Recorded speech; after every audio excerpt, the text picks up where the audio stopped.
I don't know if you have asked yourself that question that we are asking in this new series. What would happen if your if the money, what would it be? Maybe it would be amazing for some of us, but maybe it was, or for some of us would be uncomfortable. But let's just start this question. What would happen if your money talked? Hola, soy yo. Hi, it's me, your money. Let's talk. Oh, mira, Huh, tu paquete llegó hoy. your package arrived today. I can't wait to find out what we ordered. I'm sure you can't either. ¿Recuerdas esto? Do you remember this? Es un centavo ganado. So a penny saved is a penny earned. Suena eco. There's echo here. Oh, look at all of them. We're all rich. I don't like the word hoarder, but I am a visionary saver. If I have this treasure, who needs a retirement plan? It could be worth something someday. And this, yes, this, it's worth each cent. I don't know if this seems this kind of intriguing and it gets emotions exciting, but what would happen if your money talked? Look, it doesn't matter where you are joining us, if you're live or if you are listening to this podcast only the audio after it happened, or maybe you're watching YouTube or vidain.org. Thank you for taking the time. We send you a big hug from here, from Saltillo, in our offices in Saltillo. It's an honor to be here, especially if it's the first time you're here with us. So everything we do it with you in our minds. So we just want to deliver content, relevant content that you can apply it. You can put it into practice for that is useful, practical, and biblical. Actually, we want to deliver biblical content that is you can put into practice. So this is our new series. It's a very short series, only 2 Sundays, today and next Sunday, and we will finish this. And maybe a question comes to your mind when you heard me speak about this topic. This will be about money talks. Why? Why would we speak about money in church? And well, this is a good question, and I want to clarify. Why would we want to speak about money? Number one, we think that this is such an important topic in life, in your life and mine. We can't just skip it, right? Honestly, that is the first question. It's just too important, and not to skip it and not to speak about it. And number two, there's not a lot of spaces. I don't know if you agree with me, but there's not a lot of places where we can speak about money in a constructive way and a safe environment. And that is why we want to speak honestly, constructively, and in a safe space. Okay, safe environment. So having said that, let's have an exercise here. What would your money tell you if it talked? Maybe for some of us it wouldn't be a surprise. Maybe for some of you it would be shocking. Maybe we would say like, no, I don't believe you. But for a lot of us, it would only be the confirmation of what we already suspect. Like we would say like, yes, I know. Oh yes, I should have known. Oh no, I shouldn't have not purchased that. I shouldn't have fallen in debt. But honestly, it wouldn't be what our money would say, but the similarities what our money would tell us with what Jesus taught about money and possessions, right? With because what our money would say would be a lot like what Jesus preached about money and possessions. So, with that in mind, let's take a moment and review the New Testament, the four Gospels, the biographical stories. You would notice that Jesus preached a lot more about money and possessions than about heaven, actually, when he was here on earth. 45% of his parables or fiction stories with lessons, fiction stories with a moral or a lesson, were about money and possessions. And that's amazing. But nonetheless, he never asked money from anyone. Well, yeah, once he did, he asked for a coin just to illustrate something, and then he gave it back. So if he talked that much about money and possessions, but he never asked for money. Why did he talk so much about money? He had a purpose. Uh, he was after something from human beings, not after their money, but he was after something, and that is a whole other story. But this is amazing. Why did if Jesus talked so much about money, why can't we speak this in a safe environment that is honest and constructive?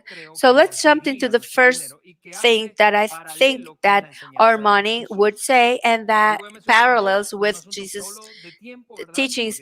So today we're only talking about two things because of time reasons.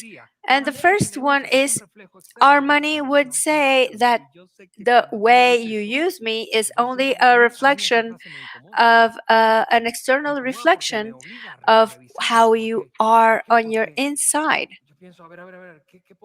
And this makes me a little bit uncomfortable because I think, what can this be saying about me? And I'm going to give you a moment because I insist it can be uncomfortable. So I'm going to give you a minute to for you to process that, and it can take you to the question about what does it say about saving? Do we save because of out of responsibility, or do we save because we're fearful of the future, or because we're greedy, we just want to hoard, or we don't save because we neglect that? Do you see the connection? What would it say about the way we spend? Would it talk about compulsivity or neglection, or just lack of self-control, or egocentrism? uh, we need to ask ourselves that question.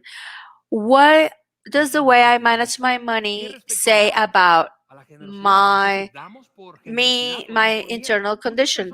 What about generosity? What about giving? What does it say about generosity? It doesn't matter in what religious context you were brought up. Sometimes we just give out of fear because we think that God is not going to bless us if we don't give, and we end up trying to do like a business transaction with God. Or maybe you want to feel that you are better or superior because you give more, and you try to make a business transaction. Yes, I'm going to give, but I need this. What does it say about our internal condition? So, fortunately, we do have a story in which Jesus established a connection between the outside and the inner self of human beings. And I do that because I insist what Armani tells us is not that, does not make that impact. It would tell us that it's only an external reflection of your inner condition. But the similarity with what Jesus said, as narrated by one of his biographers, Matthew, okay? Because, but the things that come out out of the heart come evil thoughts: murder, adultery, sexual immorality, theft, false testimony, slander. There's a connection between our outer life, what other people say, what other people see, with our inner self. This is not a tool for us to judge other people. And this is a temptation we all feel. Look, if you are married, you could easily say, yes, yes, of course, that is true. You would agree because when you connect that the way your spouse manages the money, yes, well, that of course, that is why we have that mess at home, because you are compulsive, you are whatever. But that's not the intention of this conversation. This is not a tool for judging other people. This is for self assessment. We need to stop and ask ourselves, what does your way of managing money, my way of managing money, not others, not my parents, not my children, not my parents, not my spouse, not my boss's way of, what does my way of managing money say about me, especially about my inner life? And think that this is a question for which you owe yourself a question, not for answering somebody else, but for yourself. I need to answer myself for that, because with this I will clarify what do I need to work on in my inner self. So in my daily practice, my use of money will be better each time. And one thing that we tell ourselves a lot, that I think, if I would have more money, I would eat healthier, I would travel more, because yeah, I can't save. If I would have more money, I would be more generous. If I would have more money, I would leave that habit, I would quit that habit, I would go to the doctor. But this is such a common lie. Anyways, it is a lie. Why? Because money is kind of like a magnifying glass. What money does is amplify what we have inside. Money makes what is inside a person be more noticeable. If a person is generous without a lot of money, they will be generous with more money. If they're greedy with little money, they will be greedier with more money. Money is like a magnifying glass. So I insist, the way that you use me is an external reflection of your inner condition. And the second thing our money would tell us, I can add meaning to your life, but I am not the meaning of your life. Hey, you and I know people that got this wrong, right? They thought that their life was about hoarding the most money possible, and they ended up alone. And because they ended up giving more value to zeros in amounts and accomplishments and the things and people that are around them. And I'm not saying that you don't need things to feel satisfied. But what I'm saying is that money should always be the means to an end, not an end by itself. So I want to take this moment to say that this is not a religious thing or a Christian thing or a biblical thing. This is a principle that works for each and every one of us, not regardless of our background or whatever. This is applicable for all of us. And what am I saying this? Because you and I have experienced the about making something our goal or our accomplishment, and we sacrifice for it, and we give it our best. And once we reach that, once we accomplish that, it does not really satisfy us as we thought it would. And we are still with something like an emptiness inside. And I thought, maybe thinking that I thought this would satisfy me more, This would fulfill me. Maybe it happened for us who accomplished and have a college degree, and we just had this we just wanted the diploma. This was our final goal. And then when you finally got your diploma, you had an emptiness sensation. That is what just happened to me. And it's exactly the same what happens with money. Our money would tell us, I can add meaning to your life, but I am not the meaning of your life. And this is what makes everything make sense. And this is for everybody. In other words, let's not let money be a end by on itself, but means to an end. Okay, and this is kind of getting philosophical, but I just want to get this down to earth. But when you become an end instead of a means, it loses meaning. And actually, Jesus talks about this, and it was narrated by another person, another one of his biographers that was very meticulous because he was a doctor and he registered everything in chronological order. And at some time, he registered a parable. That is the way the stories are known in the New Testament. So it's a fiction story with a moral or a lesson. And in this case, Luke recorded, and it has this title in most of the Bibles. It's the smart steward, right? The parable. And it talks about how we should not let money become an end by itself. This is a context. People were listening to Jesus in a very heterogeneous group. There were people that were very had studied a lot. There were people who were very skeptical there. There were people there who were just in a so-so environment. Maybe they believed something or not. So there's women and men and kids and elderly.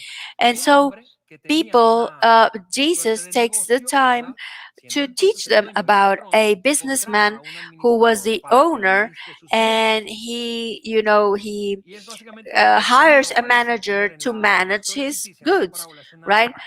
And it seems he had a business where he bought and sold things, and this the owner notices that the manager is not being honest, and there's rumors, and then the owner confirms the rumors, and then he just sends notice that he will come and visit the manager. But he asks him for a report, and the manager becomes in panic, and he's just thinking, what will I do, what will I do, they catched me. And in just this aha moment when he asks himself, and this is what I want to read with you.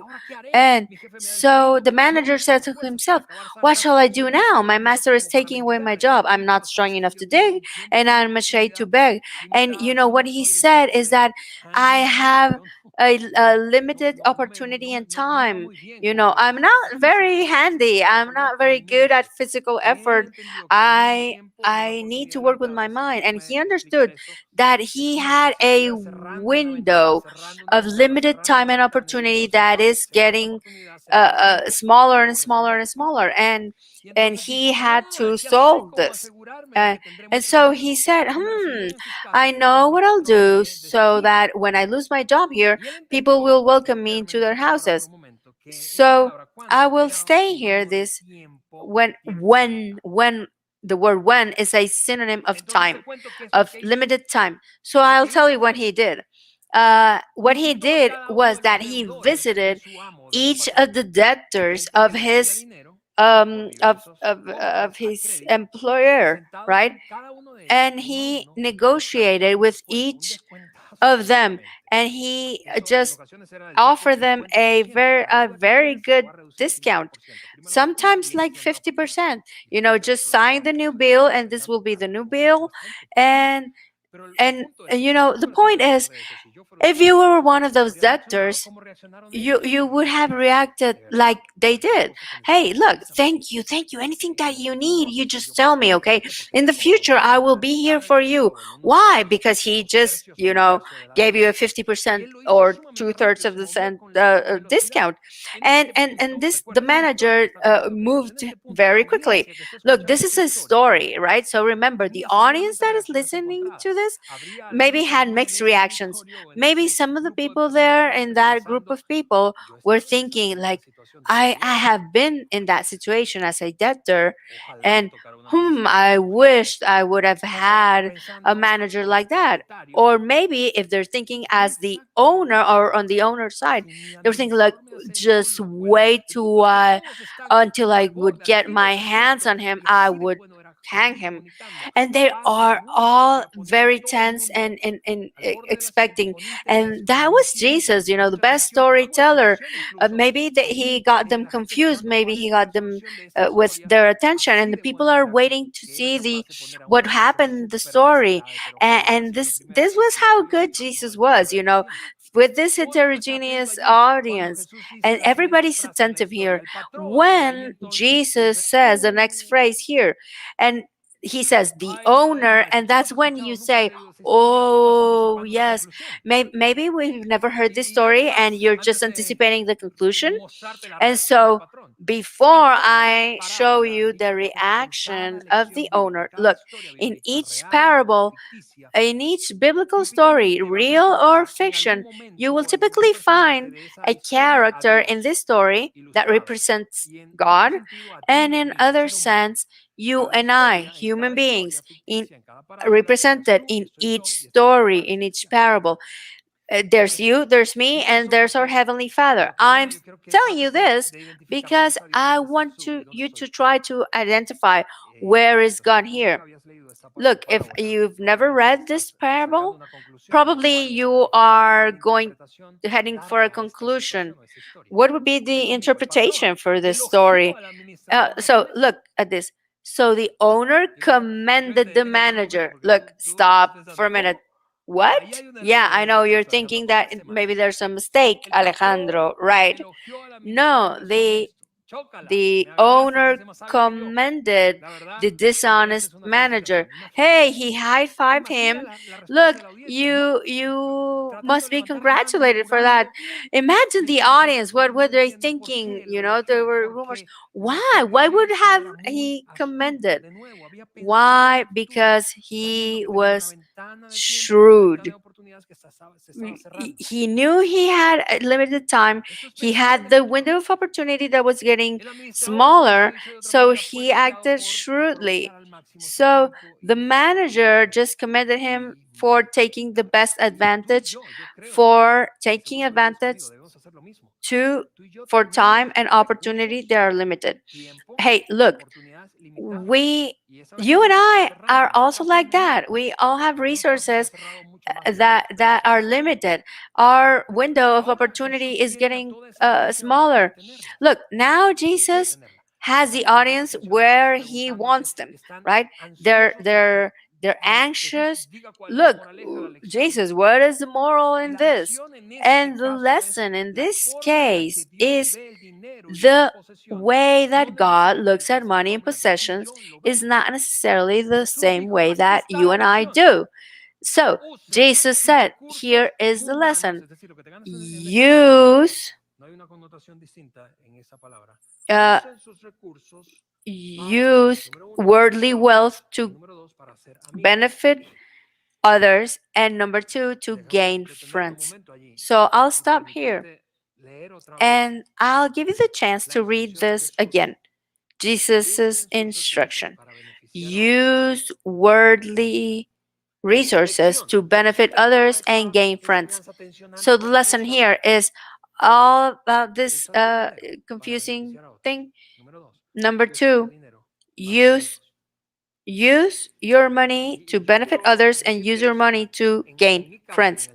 And look, in my case and my spouse's case, Ellie and I, since a few years now that we have reviewed this is a means of change. This is a factor for change. You know, I would tell you that honestly that the money I earn, that I have, that comes to me is for benefiting others, or for gaining friends. Naturally, I think it's for me to accomplish my goals, to save, to prepare myself for the future. But Jesus told us in this parable, these are the two reasons why you do have money and possessions. So these are the reasons for which you should use them to benefit others. Look, what is established here is this, because if you don't do this, then it means that money has become an end in your life and mine and not the means. And it is established here that money should be the means to benefit others and to gain friends. And think about it for a moment. Your money will end, your resources will end. Honestly, is that in most cases we will end before our resources.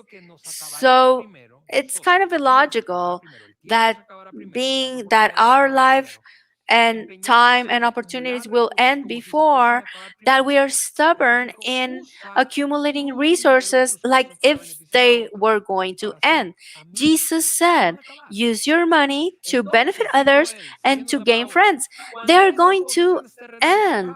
So, what the parable says, continues, when those resources end, there will be somebody who will be welcomed into eternal dwellings. Look, I have a confession to make. For me, as a husband, as a man, as a pastor, as a follower of Jesus, this is honestly very complicated to understand. This is a mystery that Jesus had established here. Just according to Christ's word, there seems to be a connection between money and material things and the eternal and invisible. And if it wasn't because Jesus said that, because Jesus said this, it would be very difficult for me to understand this. But because it was him that said that, because Jesus Christ, there it was his preaching, his teaching, that there was a connection between the material and money, be, uh, between this and the eternal things. And you know, because this is a man who forecasted his death and resurrection, and then he did it. But you know, with resurrection, Christ demonstrated that there's a connection between the material and with the eternal and invisible, something, you know, that I don't understand, but the connection is there. I want to come back to Christ's declaration. There's a mystery that we don't understand, but that connects the use that you give to your money and possessions with the eternal. So, again, the way that I manage my resources here on earth causes an impact on the heavenly issues. That is what is said by Jesus in this parable, in this fiction story with a lesson. And this might sound crazy, like for me it does, but if we would have a chance to ask Luke when he was registering this, maybe we would ask Luke, you know what, this sounds weird. Are you sure you registered good? And you know what, maybe Luke would answer, look, I am very meticulous at this. I don't understand it either. The point is here that the money is not an end, it is a means to an end. In this case, to cause an impact on the eternal, and according to this lesson, is benefiting other people and gaining friends. And look, if you're a follower of Jesus, just this is kind of a commandment for us, okay? Because we have interpreted the people who have background in church, they you know 10% 10% because not it belongs to God. This is the tithe, and I should not uh, touch it. But no, no, no. This thing says that 100% of what we have is God's, that we are only stewards, and we should only manage this for a means that transcends our own benefits. This is not a call for mediocrity or for conformism, or but it is a call to live our lives with more meaning. The point here, the question that we should ask ourselves is, how can we use more of what we have for a means that is different from myself? Because that is where we found joy. Even if I don't know this, I know that we have all had proof of things when we destine our resources to benefit others, to bless others, to build better relations, to strengthen relations. It is then where when we live a life that is uh, fulfilling and that is full of joy. That is why the followers of Jesus have decided to embrace this truth, and we have seen our lives changed, and we need to see this again from time to time. When Eliana and I got married, we just decided that we would always give our local church 10% of our income. Look, it didn't matter if we were just attending there, or we were volunteers, or we were leading the church like now. But exactly 5 years after, we decided to give another percentage to give to other organizations or people that different for our church, to benefit others, because we discovered that if we didn't do that, the culture around us would dictate how we would use our money. It doesn't mean that we don't have dreams and wishes and that we are not going after them, but we are not going to permit that the culture surrounding us or that our appetites take us by to the path of accumulating things. Why? Because we won't miss the stuff, we will miss the stories, right? You and I have heard a lot of stories that when they're about to die, they don't miss the stuff, they miss the stories that about the lives that they put meaning into and the lives that they impacted.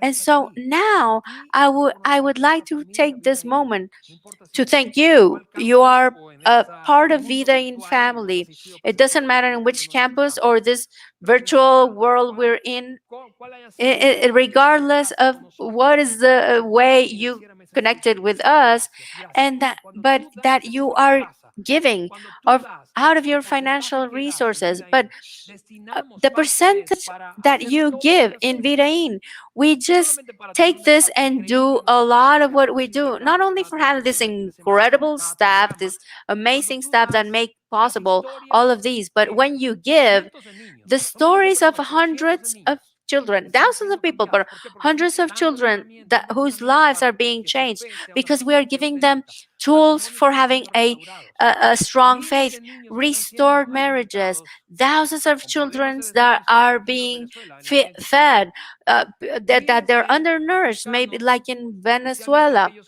A lot of Africans that they don't have a Bible. But I don't know if you knew that, but we have help a missionary called named Daniel, that he gives devices, audio devices to African people so they can hear the Bible in their own dialect. We have hundreds, thousands of of lives that are being changed because we decided that we should use our money to a means, towards an end. Because if we don't do that, our appetites will devour us. We are going to accumulate things. We're going to uh, buy stuff. Maybe sometimes not even thinking about it. Better updates, newer updates. We will be fashionable, more better cars, better houses. I'm not against that. I would enjoy it a lot. But speaking about meaning, that is not the path of a life full of meaning. This is not a call for irresponsibility, but I know that you, like myself, don't want to be remembered for something like, yeah, he ate, he drank, he got married, and then he died. This is a mediocre life, right? But if we use our money, if we use the money as a means towards an end, different from ourselves. And look, a detail that was included by Luke when he narrated the story was this. It seems that meaningless. The Pharisees who loved the money heard all this and were sneering at Jesus. And of course, that is a reaction that you could expect, right? But do you know what these Pharisees' names were? I don't either. Why? Because that's the thing. Who make money and possessions and ends by themselves, and like a footnote in the story of God on earth. And you and I don't want that. Just like to wrap this up, what would your money tell you and me? The way that you use me is an external reflection of your inner condition. What does the way you are using your money say about you and me? Look, I can add meaning to your life, but I am not the meaning to your life. Don't let yourself become an end by itself. Use me for a means towards an eternal end. So before we finish, before we go to our songs, let me pray. Because let me pray, because this is one of the areas of our lives in which we need divine intervention. Just not to let us go by the culture, because this is counterculture. I don't know if you agree with me. What Jesus established here is counterculture regarding money and possession. So we need his help. I want to thank you, God, for the opportunity to review this from 21 centuries back. Thank you for the clarity you're bringing to our lives. And thank you because even though we're uncomfortable, we need to ask ourselves that question. What does the way I use my money say about my inner life? Please let us use our money as the means to cause an impact on eternal things. Give us the courage to do that. In the name of Jesus, amen. So, probably after Alejandro's message about money, we are thinking about changes that need to be made. And when getting better at this is when we trust in God. Pensar y al hablar, en mi andar, con cada palpitar, te lo entregaré todo, todo Cristo, toda mi vida para tu gloria.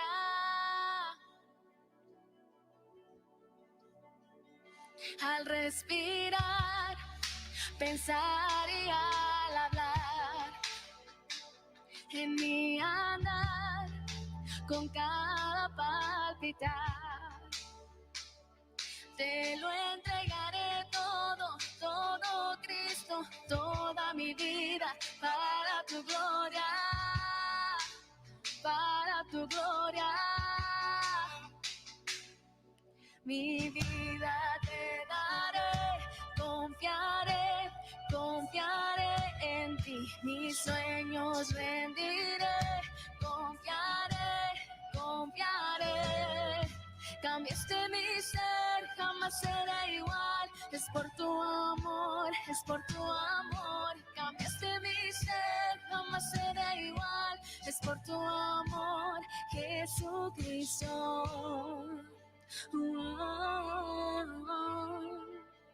Jesucristo.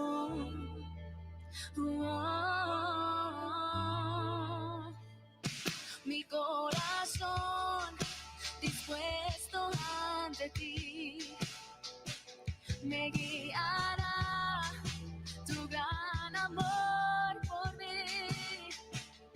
Te lo entregaré todo, todo Cristo, toda mi vida para tu gloria, para tu gloria.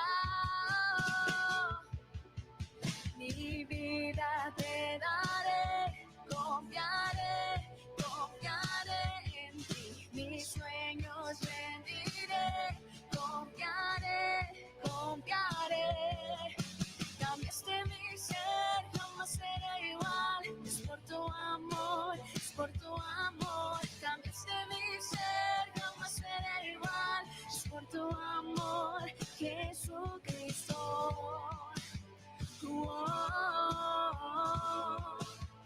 Jesucristo.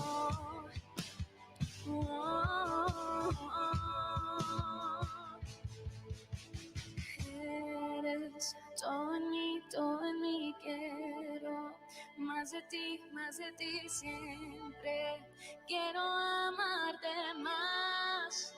Quiero amarte y eres todo en mí quiero. Más de ti siempre. Quiero amarte más. Yo quiero amarte y eres todo en mí quiero. Más de ti siempre. Quiero amarte más. Yo quiero amarte y eres todo en mí quiero. Más de ti siempre. Quiero amarte más.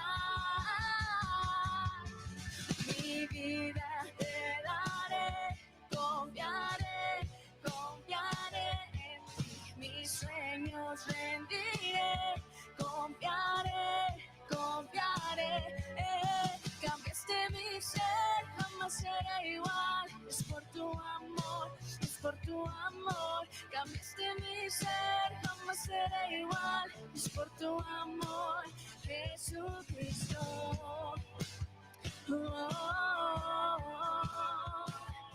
Jesucristo.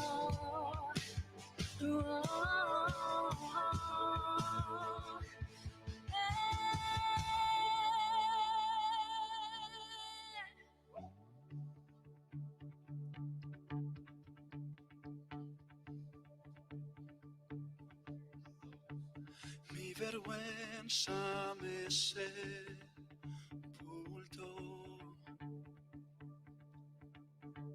Yo buscaba un Salvador, mas tu perdón me liberó. Muerto estaba en mi interior, me escondía de ti, Señor, mas tu perdón me liberó. Tu voz me habló y a la muerte venció. Glorioso día, tu sangre me rescató. tu voz me habló y a la muerte venció. Glorioso día, tu sangre me rescató.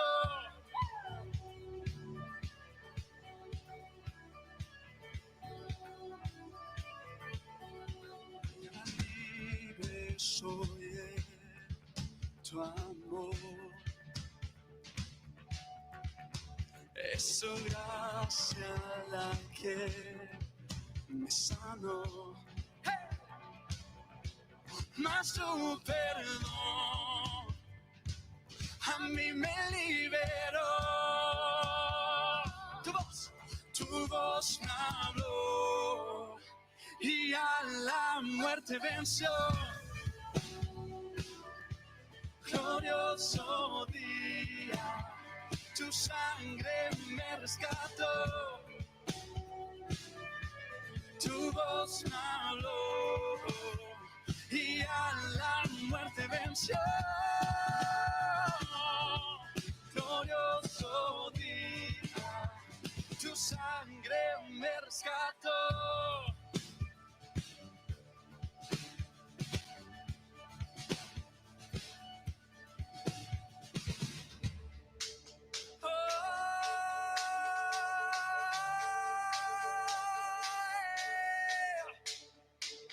De mi pecado me rescataste, en tu gloria cadenas se rompen. Vivía solo y sin consuelo, ahora soy ciudadano del cielo. Tú me sanaste estando herido, Jesús, por tu amor yo respiro. Tengo futuro, ahora veo, porque tu voz me habló y a la muerte venció. Glorioso día, tu sangre me rescató. Tu voz me habló y a la muerte venció. Glorioso día, tu sangre me rescató.